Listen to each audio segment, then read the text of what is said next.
Curtis is back to doing some other team coverage. I got a little inspiration from Brian Lamorte. I can't pronounce Jack. I barely pronounce my own kids' names. Right, you can see the comment. I am missing your Bills coverage. I really appreciate your realistic viewpoint. What happened? Your team gets better and you forget about us? No. I'll give you the whole lowdown. I kind of gave him the lowdown in a comment, but just in case anybody else has that idea, or some new Finn fans might be like, what are you covering the Bills for? I've always covered multiple teams. Part of my sponsor, Ace Bread, wants me to do that, but also I love the art form because that's how I view football, as an art form. I love to watch players show off their artistic talents. I love to watch the coaches show off their artistic talents.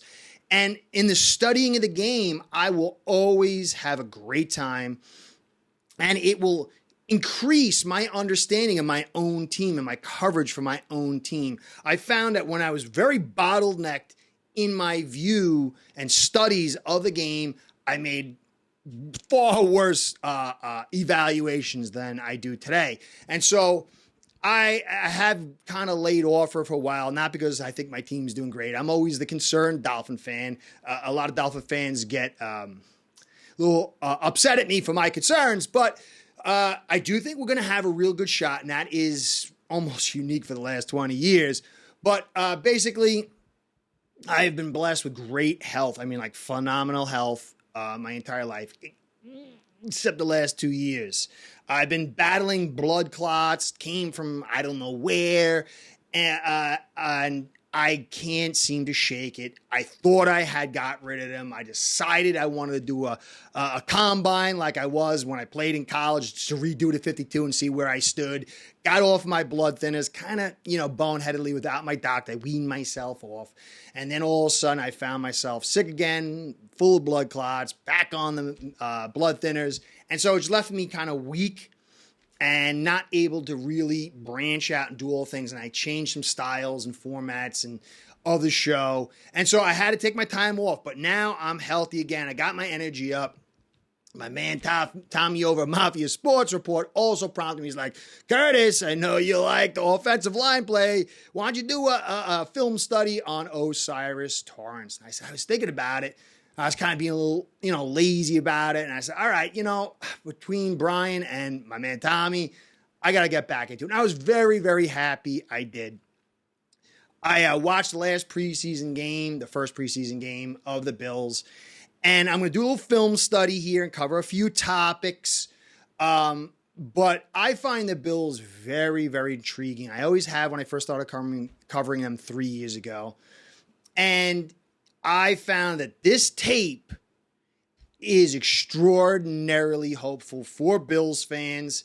And despite it not being good for me and my team, I made the evaluation 3 years ago that the Bills needed to have Allen under center more, run the football more, and operate through play action, because I thought play action and Allen is just a dynamic potency of a combination. And I really, at the beginning of this season, said 2 tight end sets, 12 personnel would be phenomenal for this offense and Allen. And all that stuff seems to present itself in the film that I saw in preseason. I had been predicting this for a couple of years, and it never seemed to come to fruition. But I do believe if you're a Bills fan, what you saw in preseason from a scheme, play calling, and philosophy standpoint on offense, you should be very, very, very happy. Now, I don't know if it's going to carry itself through the season and into critical moments. That's something I'll discuss. But overall, the uplift of the offensive line play, obviously with Torrence at the center, the commitment to under center and running the football. We'll see if Kyle Allen was on the center. We'll see if Josh Allen's on the center tomorrow, Saturday. But I think he's going to. I think this is a philosophical shift. All this stuff is going to make, I believe, Bills fans very happy and should make the opponents of the Bills concerned, because the addition of a run game for this defense that is continually good no matter what happens to it, and a quarterback in Allen who's stellar with some talented wide receivers, it would be very, very potent. So today I'm going to talk quickly of the under center, running the football. I've spoke about it in the past, but I'll refresh it. Maybe somebody hasn't seen it or didn't miss that one. I'm going to focus on O'Cyrus Torrence and running the football and under center in the film. I'm going to talk about Dalton Kincaid. I got a little blowback by saying I didn't like the pick, but it wasn't because I didn't think this kid wasn't a talent. I think he's going to be a talent in the pass game. I think he might develop to where he needs to be in the run blocking. But because my evaluation for 3 years has been running the football and bringing that physicality to add with everything else, I didn't see him as an asset in the blocking game. And it's something I even say about my Dolphins, so it's not just something I'm here to be sour grapes. Now, I'm going to show in the first 4 reps of his, I think, or 3 or 4 reps of his run blocking how poor he was in line. Now, we got to see as he gets outside, he spreads out wide. I don't know if it's going to boost. There were some good things in the blocking, I guess, but mostly I think it confirms the evaluation that I gave that the kid's talented. He's going to be an asset in the passing game, but at this stage, I don't think he's going to be there for the run blocking. But there's another player that I think is looking pretty good for you guys that's going to help with Kincaid get to where he has to go and buy that time and help you guys this season. Now, I'm also going to talk about the tight end group as a whole, because that ties back into Kincaid. And then I'm going to talk about Richard Gerace. I guess that's his name.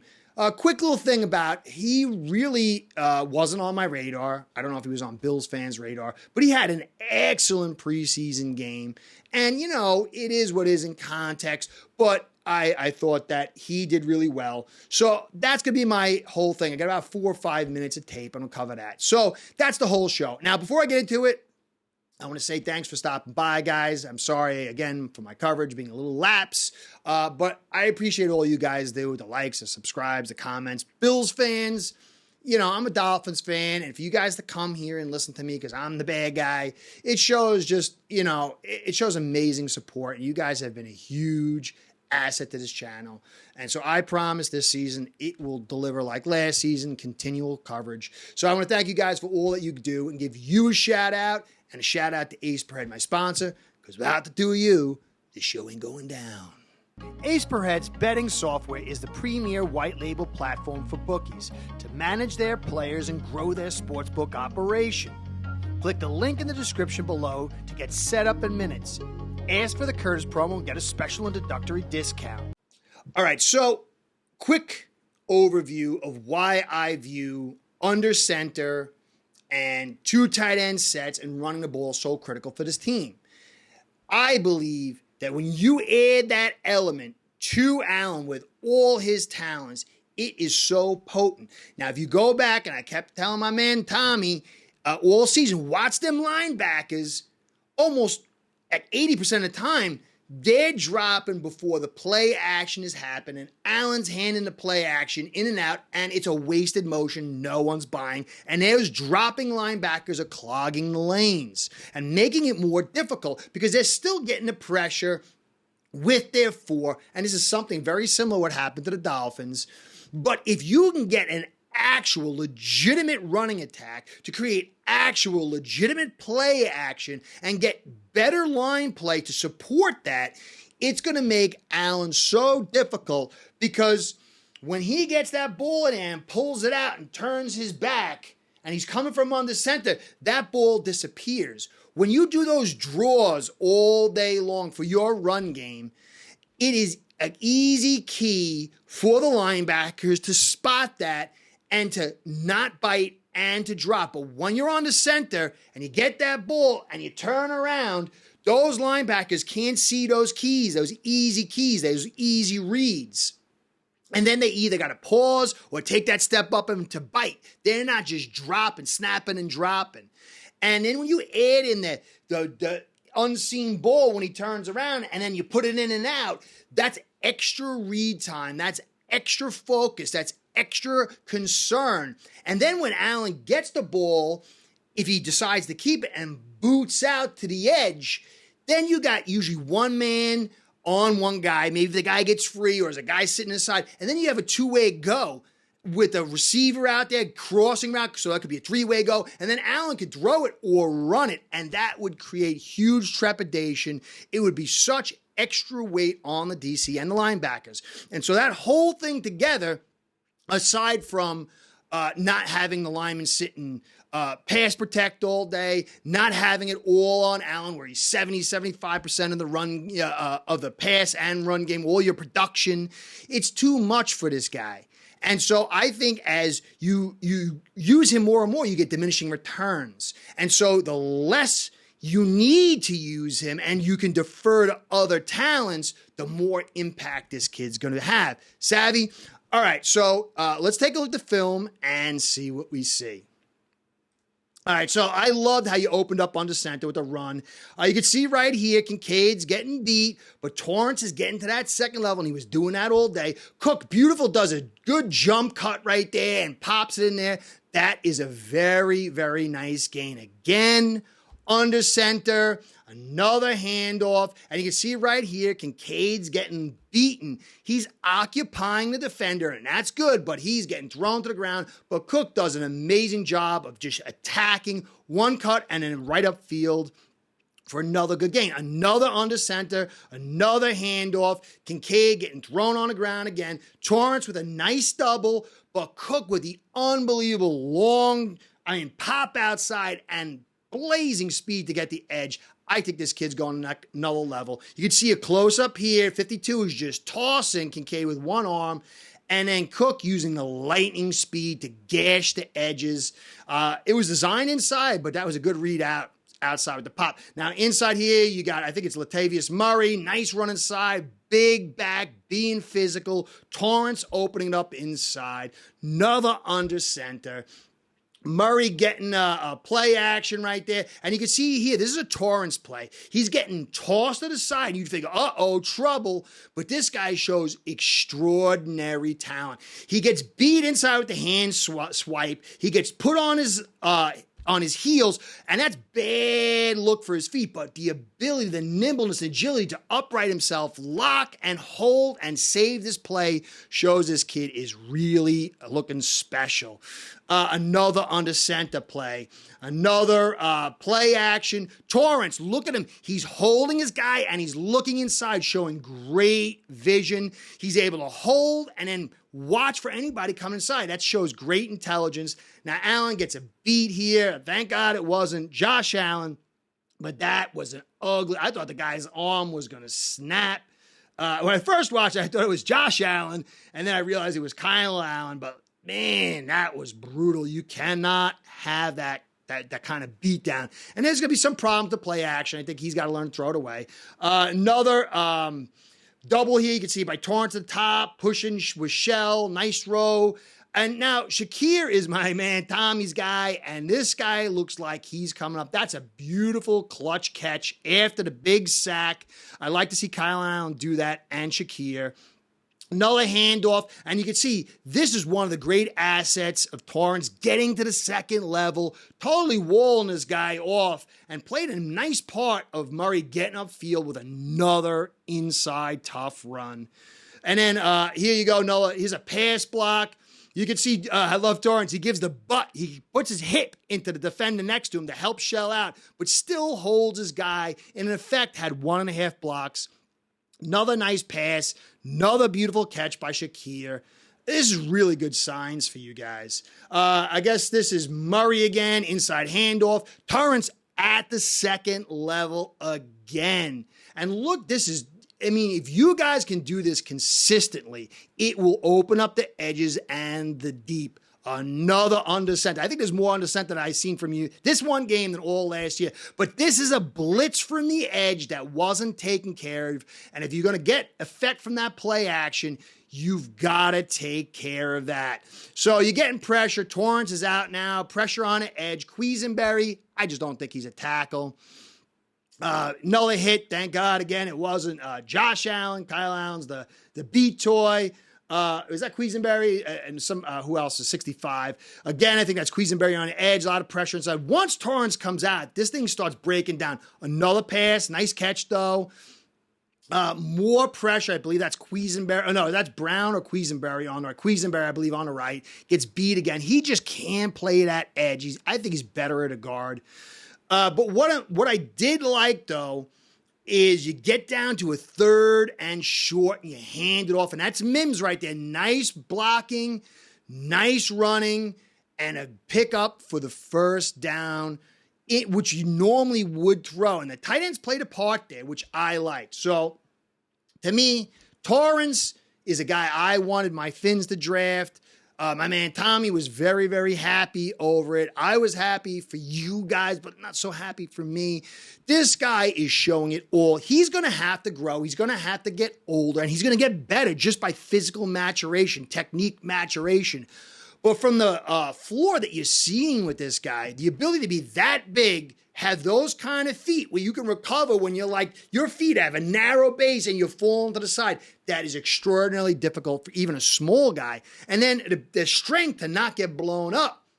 And then the ability to get that second level. And also the intelligence, like I said, he was holding here and looking this way, which means he's really aware. And all those assets say this kid could be a stud. At the very least, he's a very good pick.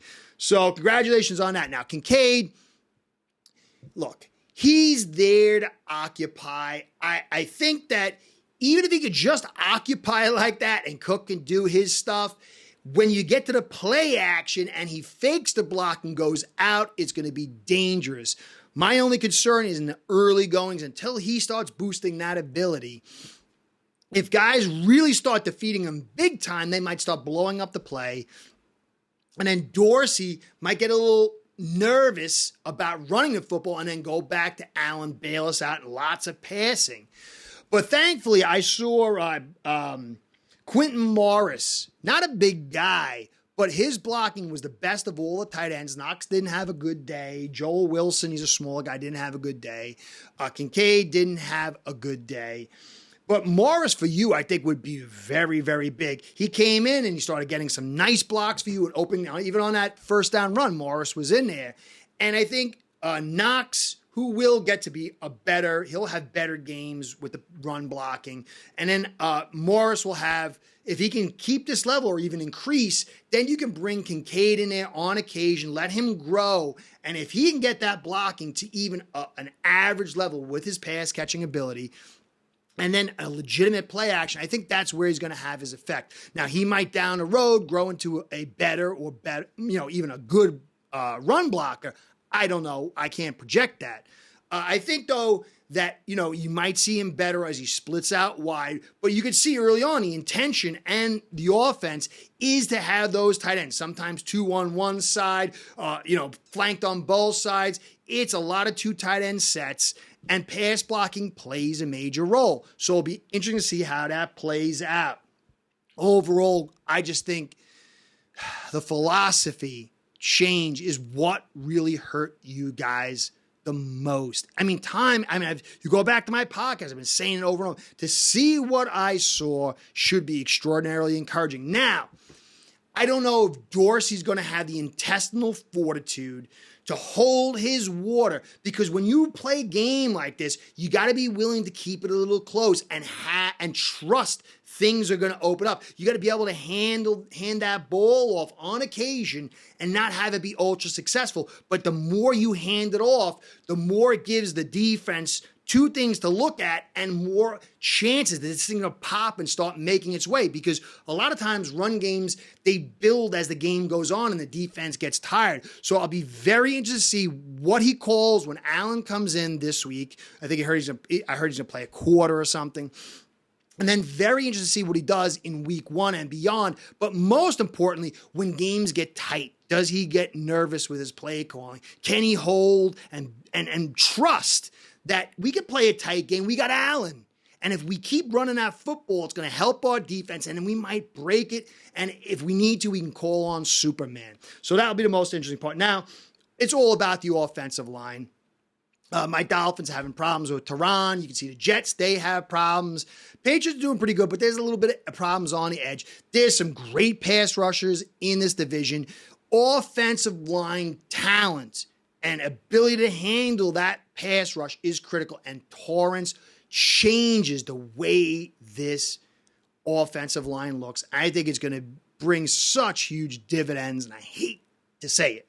But this guy, Richard Garage, he had an unbelievable game. It was like 35 reps and no pressure allowed. He's got long arms. He's from Florida. He got 34-inch arms, 23 on the bench, but that's not a lot.